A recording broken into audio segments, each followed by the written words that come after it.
Assalamualaikum warahmatullahi wabarakatuh. Kembali lagi bersama kami dari kelompok 1. Di sini kami sedang menjalankan tugas yaitu negosiasi bisnis. Di sini kita akan membahas tentang program yang sangat viral di saat ini ya, yaitu program MBG, di mana MBG ini sedang gencar-gencarnya dibicarakan, juga banyak kasus-kasus keracunan. Nah, untuk info selanjutnya, marilah kita simak video ini. Baiklah, di sini kita sedang bersama narasumber kita yang hebat, terkenal dan kompeten, yaitu Bang Fauzul. Silahkan Bang, kenalkan dulu dong. Nama saya Fauzul Mufid, saya mahasiswa IPJ manajemen. Nah, Bang Fauzul sendiri, apa sih pendapat terkait MBG yang program dari Bapak Presiden kita itu Pak Prabowo Subianto? Untuk MBG ya, MBG itu sangat bagus menurut saya. Apresiasi kepada Bapak Presiden karena ya dengan adanya program MBG ini buat anak-anak kita atau adik-adik kita, berarti kan kepedulian pemerintah khususnya Pak Prabowo itu peduli terhadap gizi dan perkembangan seorang anak itu. Lanjut nih ya, untuk Bang Fauzul nih, kira-kira pendapatnya. Kan banyak yang bilang di kalangan yang sekarang tuh banyak yang bilang lebih baik dikasih uang kepada orang tua nih daripada berbentuk makanan, karena banyak di lapangan banyak ditemukan makanan yang tidak masuk standar kesehatan, misalnya basi, bahkan keracunan. Menurut Bang Fauzul nih, gimana nih pendapatnya? Ya kalau menurut saya dari segi programnya kan sudah bagus ya, untuk penilaian masyarakat pasti bermacam-macam. Jadi kalau saya ya itu kan masing-masing penilaian dari masyarakat ya, yang pasti pemerintah sudah mengusahakan yang terbaik untuk rakyatnya. Jadi kalau misalkan ditemukan makanan itu basi, kemudian ada yang keracunan dan lain-lain, dan lebih dipantau lagi secara pengelolaannya. Mungkin pengelolaannya ada yang salah, tapi bukan berarti si program MBG-nya ini salah besar gitu, hanya pengelolaannya saja. Nah, kalau misalkan ada usulan terkait diuangkan saja, diberikan kepada orang tuanya, itu boleh-boleh saja asalkan semuanya memang berjalan dengan lancar. Itu kan dari pihak masyarakat ya. Mungkin menurut masyarakat yang terbaik itu diuangkan, tapi kita belum tahu nanti yang terbaik dibuat keseluruhannya ya di dalam pemerintahan ini.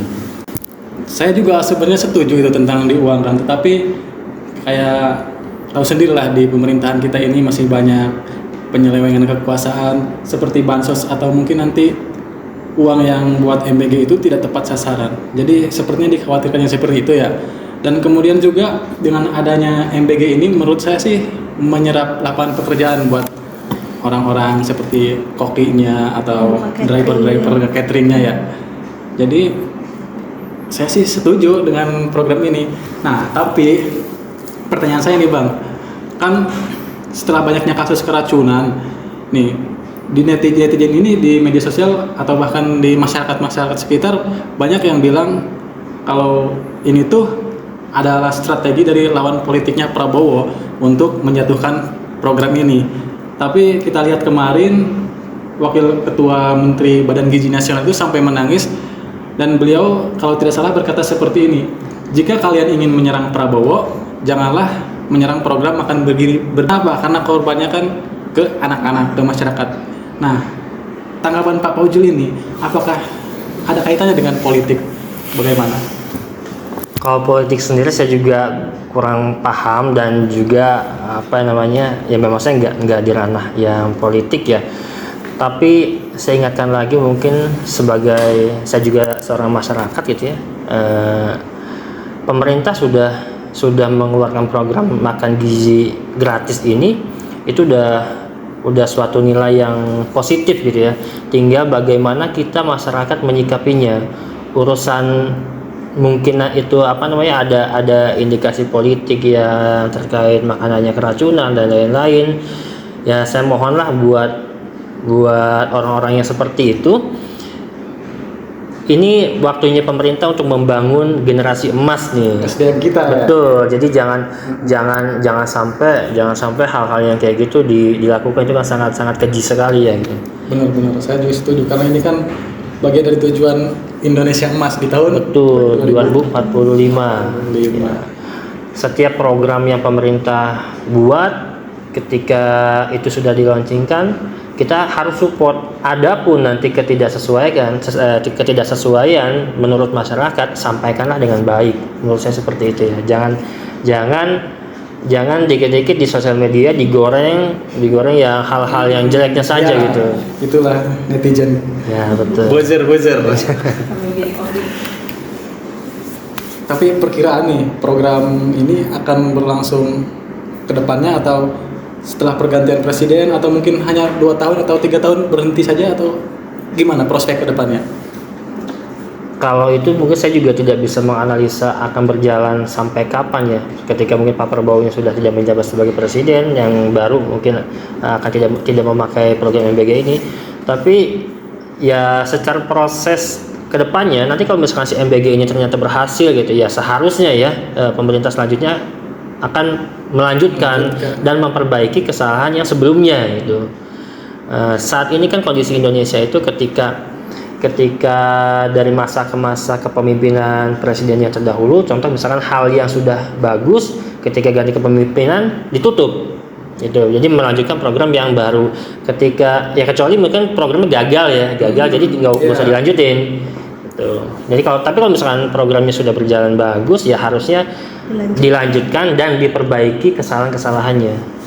Ya harusnya sih dilanjut karena ini ya teman-teman, ini untuk memperbaiki SDM kita, untuk memperbaiki SDM masyarakat Indonesia, karena seperti yang kita lihat sumber daya alam di Indonesia itu begitu kaya, begitu melimpah, namun karena kekurangannya atau kurang berkualitasnya SDM di negara kita, banyak kekayaan alam yang diolah oleh asing. Ya begitu, mungkin ada kesimpulan dari Mas Fauzul? Ya kesimpulannya seperti ini sih. Sekarang kan zaman digitalisasi ya. Saya juga pengguna aktif sosial media, entah TikTok ataupun Instagram dan lain-lainnya. Mungkin yang kita lihat saat ini ketika ada pemberitaan yang viral gitu, kadang-kadang ada oknum-oknum yang buat opini-opini negatif gitu ya, digoreng. Jadi menurut saya sekarang Indonesia harus lebih bijak lah orang-orangnya. Jangan sedikit-sedikit hanya untuk menguntungkan diri sendiri, jadi ngebuat hal-hal yang tidak sepantasnya gitu, yaitu di sosial media. Ya barangkali itu yang bisa kita sampaikan. Kita garis bawahi lagi kalau di sini itu tidak ada unsur politik. Kita di sini hanya menjalankan tugas perkuliahan. Jadi mohon maaf bila ada pihak atau kalangan yang tersinggung. Assalamualaikum warahmatullahi wabarakatuh.